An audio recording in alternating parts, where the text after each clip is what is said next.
무비스님의 보현행운품 해설.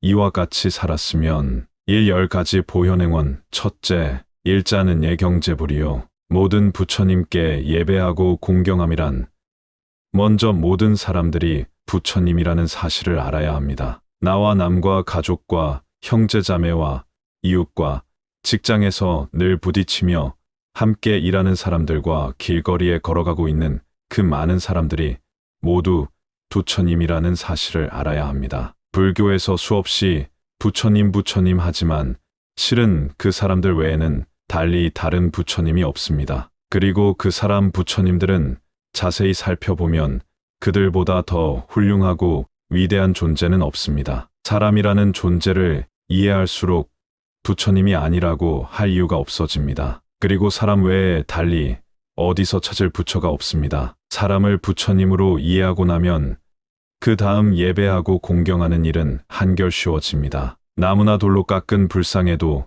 예배하고 공경합니다. 3번씩 7번씩 108번씩 1000번씩 3000번씩.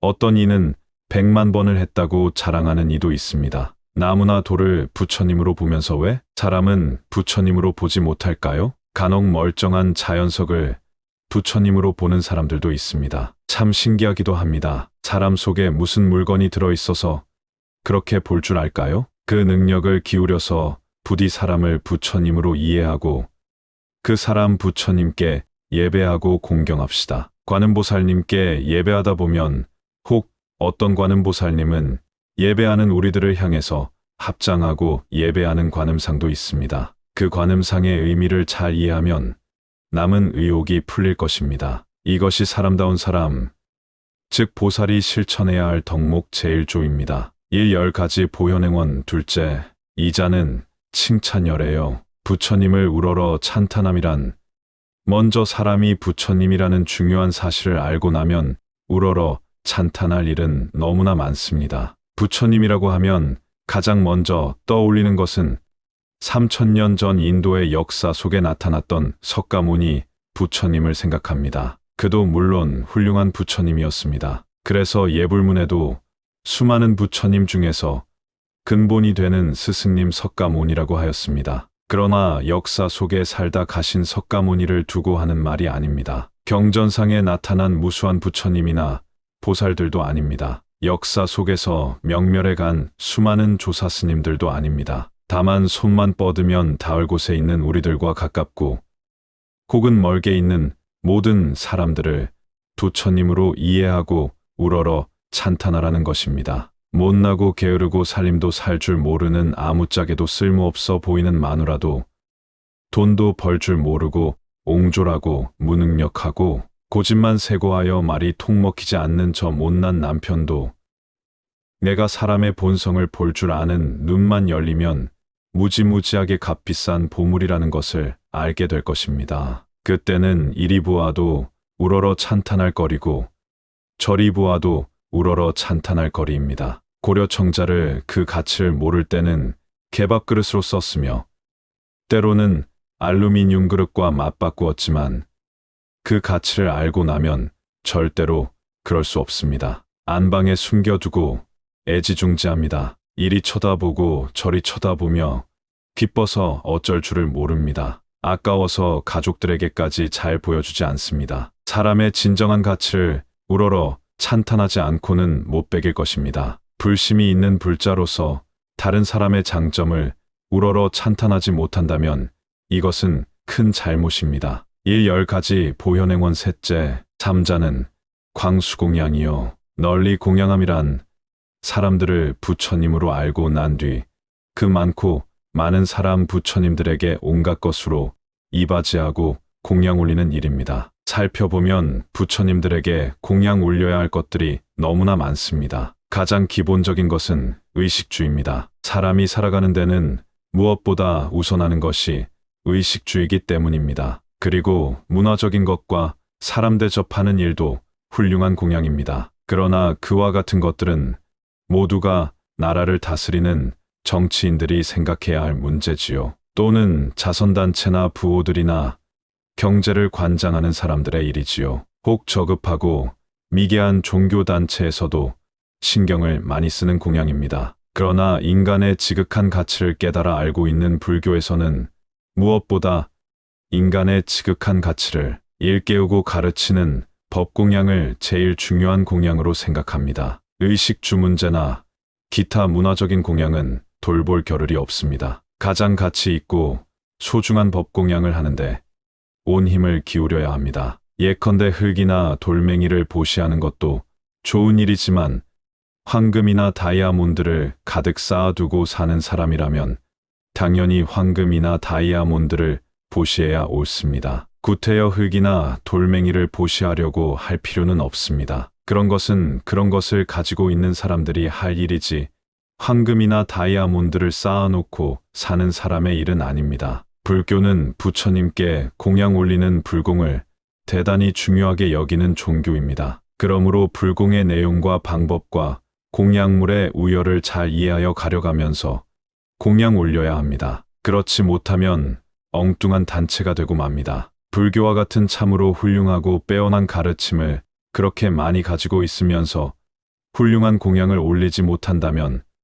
어느 종교 어느 단체에서 할 것인가요? 불자로서 다반사로 행하는 불공이기에 심사숙고하고 다시 심사숙고하여 해야 할 일입니다. 10가지 보현행원 넷째 사자는 참제업장이요. 스스로의 업장을 참회함이란 불교가 하는 일을 한마디로 표현하면 또한 호과 천대이라고 표현할 수도 있습니다. 즉 미혹을 제거하고 복덕을 갖추는 일입니다. 업장을 참회한다는 것은 미혹을 제거하는 일입니다. 미혹이 있어서 업을 짓고 업장 때문에 고통이 따릅니다. 그래서 천수경에도 금강경에도 초발심자경문에도 업장을 참회하여 제거한다는 내용이 들어 있습니다. 그것은 또한 종교가 갖는 특징이기도 합니다. 그러나 모든 종교가 다 같은 방법으로 업장을 참회하지는 않습니다. 불교에서는 처음 대하는 천수경에서부터 이렇게 이야기하고 있습니다. 죄업이란 독립된 자성이 없다. 다만 사람들의 마음으로부터 일어나는 것이다. 마음. 하지만 그 마음도 또한 본래로 고정된 존재가 아니기 때문에 마음이 존재하지 않는다는 사실만 알면 죄업도 또한 존재하지 않는다는 사실을 알 것이다. 마치 허공에다 세운 건물과 같고 토끼의 뿔이나 거북의 털과 같아서 그것은 다만 말만 있을 뿐이지 실제하는 것은 아니듯이 그래서 죄업도 없고 마음도 없음을 알아서 두 가지가 다 텅 비어 없을 때 이것이야말로 진정한 참회다 라고 하였습니다. 스스로의 업장을 참회한다는 것은 그 이치를 이렇게 이해했을 때 제대로 된 참회라고 할 수 있습니다. 삼조 승찬대사는 40대 중반의 거사로서 평생을 앓고 있는 문둥병이 자신의 죄업 때문이라고 생각하고는 이조 해가대사를 찾아가서 자신의 몹쓸 병이 죄업 때문이니 제발 자신의 죄업을 참회하게 해달라고 간절히 부탁하였습니다. 이조 해가대사는 당신이 죄업을 가져오면 참회시켜 주리라고 하여 문둥병 환자인 승찬거사는 그동안 자신을 짓누르던 죄업을 찾으려고 하루 종일 골똘히 궁구하였으나 끝내 찾지 못하고는 죄업을 아무리 찾아도 찾을 길이 없습니다. 라고 하였습니다. 그렇다면 당신의 죄업은 없는 것이며 없는 것이라면 이미 다 참회된 것이다. 라고 하여 죄업이 본래 없다는 사실을 깨닫고는 몸도 마음도 날아갈듯이 가벼워졌습니다. 그리고는 거사의 몸으로 부처님의 법맥을 이어서 오늘에 이릅니다. 이것이 스스로의 업장을 참회하는 것입니다. 불자로서 이와 같은 이치를 모른다면 불교적 소양에 결함이 많은 사람입니다. 10가지 보현행원 다섯째, 오자는 수의공덕이요. 남의 공덕을 따라 기뻐함이란 인간으로서 의식이 있는 사람이라면 남의 공덕을 따라서 기뻐해 줄 알아야 합니다. 더구나 부처님의 가르침을 순종하고 부처님을 닮아보려는 사람이라면 이러한 덕목을 갖추고 사는 것은 당연합니다. 만약 속된 사람들처럼 남이 잘하고 훌륭한 점을 깎아내리거나 시기하고 질투하고 음해까지 한다면 그것은 비인간적인 처사입니다. 하물며 불교를 믿는 사람이라면 그런 일은 절대로 해서는 안 될 일입니다. 남의 공덕을 진심으로 기뻐할 줄 아는 마음은 아름답습니다. 설사 크게 드러난 공덕이 아니더라도 남이 한 일을 긍정적으로 바라보고 적극적으로 찾아내어 찬탄하고 기뻐하는 습관을 기르고 생활화해야 합니다. 사람들을 행복하게 하고 세상을 그래도 살맛나게 하는 길은 경제적 소득을 높이는 것보다도 남이 하는 일을 긍정적으로 보는 습관 지수와 기뻐하는 지수를 끌어올리는 일입니다. 아무리 경제적으로 소득이 증대되어 1년 소득이 수백만 불이 된다 하더라도 남이 하는 일에 대해서 시기하고 질투하고 속이 상하여 일상에 기쁨이 전혀 없다면 무슨 사는 맛이 나겠습니까? 자신이 한 일에 대해서야 무슨 기뻐할 일이 그렇게 많겠습니까? 나는 한 사람이지만 남은 60억이 넘지 않은가요? 남의 잘한 점을 찾아서 긍정적으로 바라보고 진심으로 기뻐한다면 순간순간이 기쁜 순간이며 매일매일이 기쁜 날이 될 것입니다. 이와 같은 모습으로 사는 것이 보살의 아름다운 삶입니다. 화엄경의 결론이자 불교의 결론인 이 보현행 원품은 이렇게 간단 명료하고 쉽습니다. 그렇습니다. 불교는 그렇게 어려운 것이 아닙니다. 알고 보면 지극히 상식적이고 누구나 생각할 수 있는 이치를 가르칠 뿐입니다. 10가지 보현행원 6째, 육자는 청전법륜이요. 설법하여 주기를 청함이란 청한다는 말은 배우기 위해서 청하는 것입니다. 사람들은 아무리 무식한 사람도 자기 자랑과 아는 체 하기를 좋아합니다. 설법하여 주기를 청하는 일은 자신이 아는 체 하는 것이 아니라 자신이 아는 것은 두고 다른 사람들에게 무엇이나 배우기를 바라는 마음입니다. 그래서 무엇이나 묻고 설명하여 주기를 청하는 것입니다. 사람은 누구나 아는 체 하면 싫어하지만 물으면 좋아합니다. 그런데도 왜 우리는 그 간단한 사실을 모르고 자꾸만 아는 체 할까요? 실은 잘 알지도 못하면서 말입니다. 공자님의 인품을 말할 때 반드시 배우기를 싫어하거나 게을리하지 않았던 것을 듭니다. 그래서 오늘날 공자가 되었던 것입니다. 우리도 어릴 때는 세상 모든 것들이 처음 보는 것이라 보는 것마다 묻고 듣는 것마다 묻습니다. 부모를 성가시게 할 정도로 알고 싶어 합니다. 사람들이 어릴 때의 그 마음 그대로만 가지고 산다면 누구나 공자가 될 수 있을 것입니다. 그야말로 초심은 좋았으나 그 후의 마음이 문제입니다. 아름다운 삶을 사는 보살은 끊임없이 묻고 배우고 설명해 주기를 청하는 그 어릴 때의 마음, 즉 초심을 계속하여 유지하는 삶입니다. 보현행 원품의 주인공은 선제동자입니다. 선제동자의 장점이자 특징은 53명이나 되는 많은 선지식들을 한 분 한 분을 찾아다니면서 가르침을 받는 일입니다. 그 이야기가 행원품의 전부입니다. 가르침을 받기에 앞서 반드시 먼저 청하였습니다. 청하지도 않는데 먼저 가르치려고 하는 것은 결코 자연스럽지가 않습니다. 53명의 선지식 중에는 출가한 스님도 있고 제가의 거사나 보살도 있고 기생도 있고 뱃사공도 있습니다. 사마외도도 있고 온갖 신들도 있습니다. 그들 모두가 선제동자의 선지식입니다. 배움의 길에서는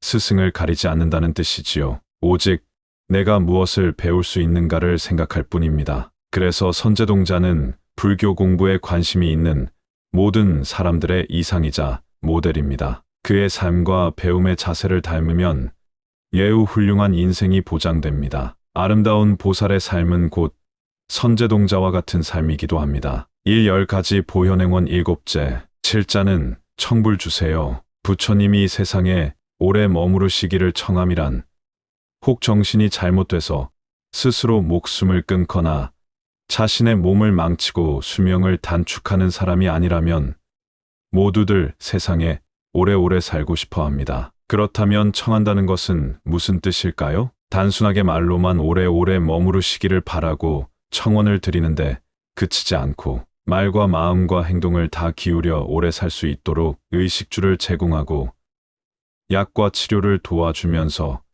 구체적으로 건강하고 오래 머무르시도록 하는 일입니다. 누구를 막론하고 사람의 삶은 대단히 소중하고 가치 있는 일입니다. 옛날 어떤 사형수가 사형 집행일을 앞두고 자신의 감방에 기어 다니는 작은 벌레를 보고 부러워서 쓴 글에 저 미물과 같은 보잘것없는 벌레가 되어서 나도 살 수만 있다면 얼마나 좋을까라는 토로를 하였습니다. 그렇습니다. 그것은 사람의 본능입니다. 인간의 생명에 대한 존엄과 경외심은 참으로 이와 같기 때문에 누구나 오래 살고 건강하게 살도록 보살피고 이바지해 드리는 일은 대단히 훌륭한 일입니다. 보살계에는 병든 사람을 보고 간병하지 않으면 죄를 짓는 일이다 라고 하였습니다. 인생을 가장 아름답게 살려는 보살은 사람의 생명을 존중하고 보호하는 이러한 덕행이 반드시 있어야 합니다.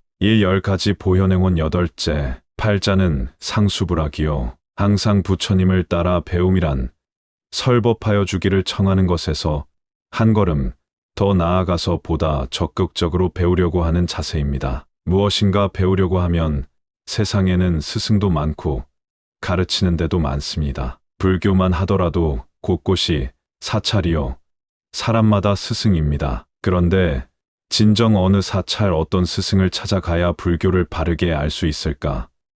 쉽게 결정할 일이 아닙니다. 행원 품에는 장소는 말하지 않고 부처님을 따라 배우라고만 했는데요. 부처님이란 바르고 참된 이치를 깨달아 아는 사람을 말합니다. 불교란 참되고 바른 이치이므로 당연히 참되고 바른 이치를 잘 아는 스승을 부처님이라 생각하고 항상 따라 배워야 하는데 배우는 입장에 있는 사람들은 특히 경험이 없는 초보자는 참으로 난감한 일이지요. 엉뚱한 곳에서 삿된 견해를 가진 사람을 잘못 만나 허송세월하는 예가 적지 않기 때문입니다. 불교 공부를 하는 데는 스승 없이 혼자 하는 경우도 있지만 좋은 스승을 만나서 배우는 것과 비교하면 하늘과 땅의 차이로 그 효과가 다릅니다. 그러므로 반드시 견해가 올바른 스승을 만나야 하지만 지금의 시대에는 사람들의 견해가 각양각색이다 보니 바른 스승을 만나기가 참으로 어렵습니다. 그래서 현명한 선택이라고 권할 만한 길이 사람보다 전래되어 온 경전과 어록을 의지하는 것이라고 하겠습니다. 필자는 1960년 이후부터 회상을 가지고 있는 선원과 강원의 모든 선지식들을 거의 다 찾아다니면서 한두 철씩 모시고 살았습니다. 그러나 끝내는 한 스승을 모시지 못하고 경전과 어록을 스승으로 삼을 수밖에 없었습니다. 물론 거쳐온 수많은 스승들의 큰 가르침과 경책으로 눈을 열어주신 덕분에 그나마 경전과 어록에 의지할 수 있었던 것도 사실입니다. 아무튼 보살의 아름다운 서원의 삶은 사람이든 경전이든 부지런히 쉬지 않고 따라서 배우는 정진은 반드시 필요한 일입니다. 10가지 보현행원 9째, 9자는 항순 중생이요. 항상 중생들을 수순함이란 사람이 사람과 더불어 살다 보면 자신을 비우고 오로지 다른 사람들의 의견과 생활 방식만을 수순하기란 참으로 어렵습니다. 아무리 가까운 부부 사이라 하더라도 그렇고 부모 자식 사이라도 그렇고 형제나 친구 사이라도 그렇습니다. 이유는 모두가 하나하나 독립된 인격체이기 때문이지요. 어떤 사람도 각자가 자신의 견해와 시각을 가지고 있으며 독립된 세계를 가지고 있습니다. 그와 같은 상황에서 자신을 철저히 비우고 오로지 다른 사람들의 의견과 생활 습관을 수순하여 산다는 것은 참으로 훌륭한 일입니다. 진정 아름다운 보살의 마음입니다. 가끔 이런 말을 듣습니다. 참다가 이제는 한계에 이르렀다. 더 이상은 못 참는다. 나도 이제는 내 마음대로 살 것이다. 라고 하면서 지금까지 수년 또는 수십 년을 견디고 살아온 사이를 하루아침에 무너뜨리고 마는 사람들이 있습니다. 꽤나 잘 살아온 것 같지만 그것은 아닙니다. 그렇게 되면 어디에서도 그 보상은 받을 곳이 없습니다. 처음부터 자신을 비우고 오로지 수순하는 자세로 살았어야 옳습니다. 사실은 알고 보면 설사 수순하지 않고 자기 방식대로 살았어도 실은 별 수가 없습니다. 공연한 아집을 부리는 것에 불과합니다. 참으로 수순하는 삶은 불평도 없습니다. 자신이 수순한다는 생각이 없이 수순하는데 무슨 불평과 기다림이 있겠습니까? 이것이 보살의 아름다운 삶의 또 한 모습입니다. 그래서 자신을 비우고 다른 사람들에게 수순하는 것을 불자의 대표적인 덕목이라 합니다. 10가지 보현행원 10제, 십자는 복의 회향이로다. 모두 다 회향함이란 기도 회향, 불사 회향 등 회향이라는 말을 많이 씁니다. 그리고 불교의 수많은 용어 중에서 매우 훌륭하고 빼어난 낱말입니다. 공덕을 쌓고 복을 짓고 지혜를 닦아도 회향이 없으면 아무런 의미가 없다고 봅니다. 그래서 회향이란 자신이 닦은 모든 수행과 공덕과 지혜를 전부 남을 위해서 나눠주라는 뜻입니다. 즉 조그마한 어떤 복덕도 모두 남을 위해서 쓸 줄 아는 사람이 보살이며 불자입니다. 그것이 물질적인 것이든 정신적인 것이든 육신의 능력이든 다 남에게 회향해야 합니다. 회향하지 않으면 정체되고 정체되면 변질됩니다. 나중에는 아무런 쓸모없는 것이 되고 맙니다. 인생이 일생을 사는 동안을 요즘은 80년 전으로 잡습니다. 그렇다면 무엇을 하고 살았든 늦어도 40세가 되면 회향하는 시간으로 생각해야 합니다. 돈을 버는 사람은 돈으로 회향하고 지식을 쌓은 사람은 지식으로 회향하고 기술을 익힌 사람은 기술로 회향해야 하고 부귀공명을 가진 사람들은 부귀공명으로 회향해야 합니다. 불교 공부를 하고 도를 닦으며 수행에 전념하는 사람일수록 더욱 그것을 다른 사람들에게 회향하는 시기로 삼아야 합니다. 인생 40이 되어서도 회향하지 않으면 다시 또 언제 회향하겠습니까? 얻을 것은 다 얻었고 닦을 것은 이제 다 닦았습니다. 설사 80이 되는 날까지 발전하고 전진한다 하더라도 40부터는 회향하면서 나아가야 합니다. 그렇지 못하면 세상에 아무런 쓸모없는 존재가 되고 맙니다. 자기 자신만을 위해서 사는 소승이라는 사람이 곧 그런 사람입니다. 바람직한 불교인은 자신이 가진 아주 작은 것이라 하더라도 남들에게 회향하는 삶을 살 줄 알아야 합니다. 회향이 없는 인생은 사람다운 사람, 즉 보살이 아닙니다. 보현행 원품이 화엄경의 결론이며 불교의 결론이라는 말의 뜻이 여기에 있습니다. 보현보살과 같은 보살행을 실천하는 것이 불교입니다. 10가지 지극히 상식적이면서 아주 빼어난 아름다운 마음씨와 구체적인 실천 모습입니다. 성불을 해서 무엇을 하자는 것입니까? 사람들을 제도하기 위한 능력 배양입니다. 사람들을 제도하는 것이 불교의 목적이며 불교 공부의 결실입니다. 사람들을 제도한다는 것은 곧 보현보살의 10가지 구체적인 행동 지침의 실현을 말합니다. 무비스님의 보현행운품 해설.